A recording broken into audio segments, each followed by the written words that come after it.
Cadillac's first Formula 1 driver lineup could be one of the best ever for a brand new team as it closes on signing both Valtteri Bottas and Sergio Perez. A Bottas-Perez combination might not sound the most exciting given both are in their mid-30s and dropped off the F1 grid last year, but it would give Cadillac's new 2026 entry an all-race winner lineup and two of the most experienced drivers in F1 history. We understand that main terms were agreed with both Bottas and Perez weeks ago, but while there have been different reports claiming that first Perez and then Bottas had completed their deals, actually signing the final contracts has taken a little bit longer.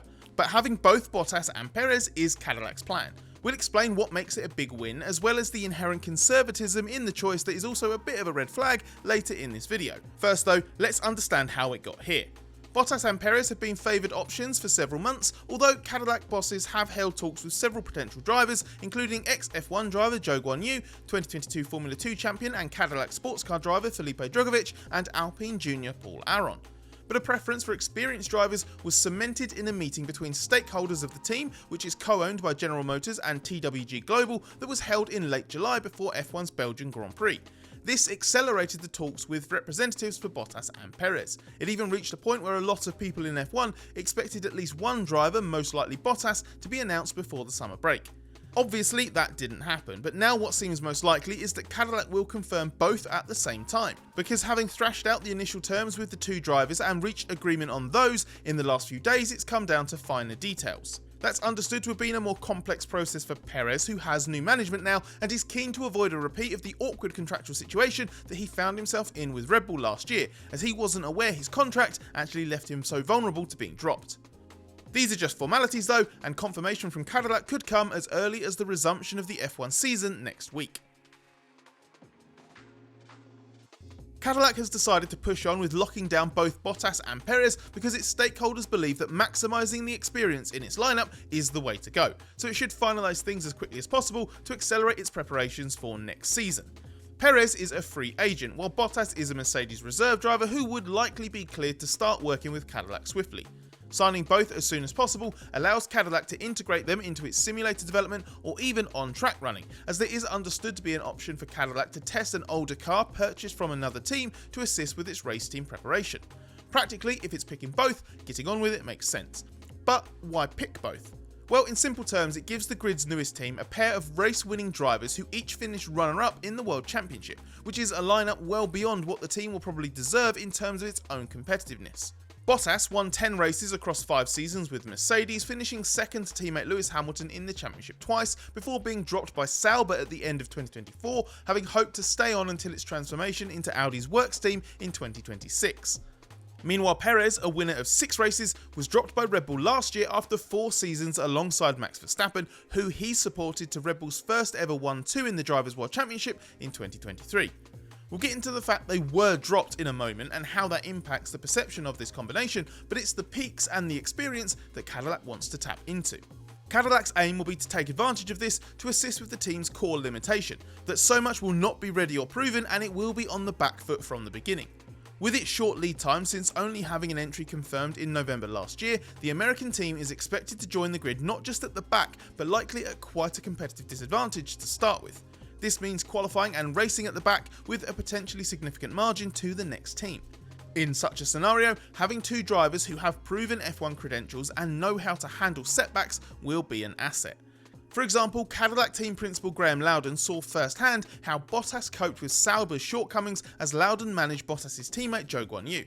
Meanwhile, before joining Red Bull, Perez spent years racing in midfield teams, was part of the embattled Force India setup and was key to saving it as it fell into financial trouble in 2018, then won for the team 2 years later in its reborn Racing Point era.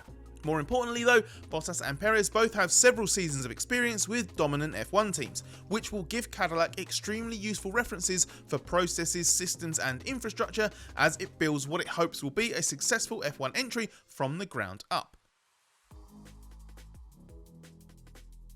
There's an element of signing both Bottas and Perez that can amusingly be spun as both an argument for or against it.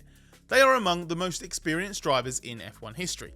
Perez is 8th on the list of all-time starts with 281, while Bottas is equal 13th with 246. Only 2 drivers on the current grid, Hamilton and Fernando Alonso, have started more races.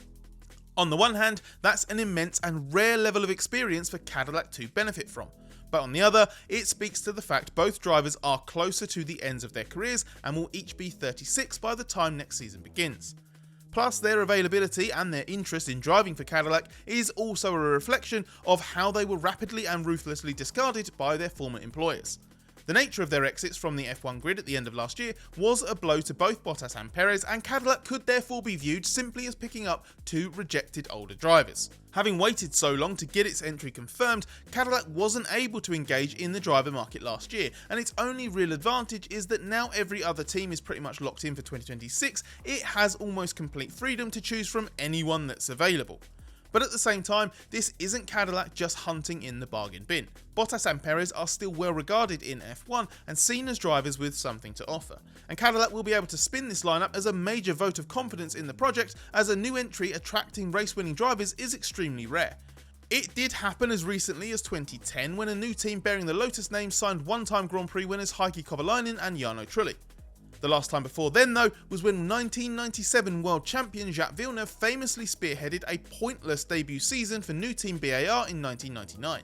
It's also worth pointing out that Bottas and Perez have chosen Cadillac. They could just walk away, or if desperate to return, could still have waited for something else, because there is at least one vacancy at an established team on the grid next year. That is at Alpine, which has had contact with Perez and Bottas. However, both are choosing to pursue multi-year deals with Cadillac instead, which is a big boost for Cadillac, as well as being a thumbs down to whatever Flavio Briatore is trying to do with Renault's team. While there are quite compelling reasons for Cadillac to have gone in this direction, there's at least a tinge of disappointment it hasn't opted for a more left-field choice. The romantic view of a new F1 entry is that it provides two more seats that ideally would mean more opportunities for young drivers, not be a reprieve for two who have already enjoyed long careers and have had their chance at the very front of the grid as well. We all like to see fresh blood in F1, especially given how well this year's crop of rookies has generally done, but Cadillac would be the wrong place at the wrong time. For example, you could say that Sauber's overhauled Nico Hülkenberg-Gabriel Bortoleto partnership shows what can be done when one veteran driver is partnered with a talented rookie, but Sauber's position ahead of its rebrand as Audi is very different to Cadillac starting from zero. Sauber could afford to give Bortoleto a bit of time to get up to speed this year, as so many parts of its F1 operation were well set even before the Audi-led scaling up began. A Bortoleto type driver wouldn't get the same trajectory in his first season if he was trying to follow that path with Cadillac in 2026. And Cadillac's not in this for the sentiment or to make dreams come true. No competitive entity is. It was open to the idea of mixing youth and experience, but only if it was the overwhelming preference. The whole point of holding so many conversations of various depth with the likes of Joe, Doohan, Drugovich and Aron, to name just a few, was to understand who was available and ensure that all bases were covered. That's also why ex-Haas F1 driver Mick Schumacher, who could still join Cadillac as a reserve and simulator driver and a sports car driver, was never fully ruled out by Loudon or any of the Cadillac top brass. The logic of if it's right we're open to it also went for an American driver. Aston Martin's American junior and F2 title contender Jack Crawford was in the picture, and TWG owns the Andretti IndyCar team. So if anyone was going to take a punt on a Colton Herta or Carl Kirkwood code switch, it's this team styling itself as an all-American outfit. But even Cadillac doesn't want to roll the dice on that just yet. So no rookie and no American driver. But there were still other options, and there was the possibility that Cadillac would crack on and sign one driver, maybe Bottas, and leave the other seat to be finalised later in the year. This would give it the freedom to react to changes in the driver market. For example, there's been tentative interest in Yuki Tsunoda, who could be dropped by Red Bull, and Alpine's jilted driver Doohan could yet become available. But for all the reasons we've covered, Cadillac's decided that Bottas and Perez constitute the best available lineup that can immediately start helping with a very difficult body of work for a brand new team debuting under brand new regulations. This is just Cadillac being pragmatic. What would be a bigger disappointment is if this is still the kind of driver lineup it wants 3 years down the line. It won't be until then at the earliest that Cadillac should be in a better position to fish for a more interesting dynamic driver choice and maybe even have an American knocking at the door.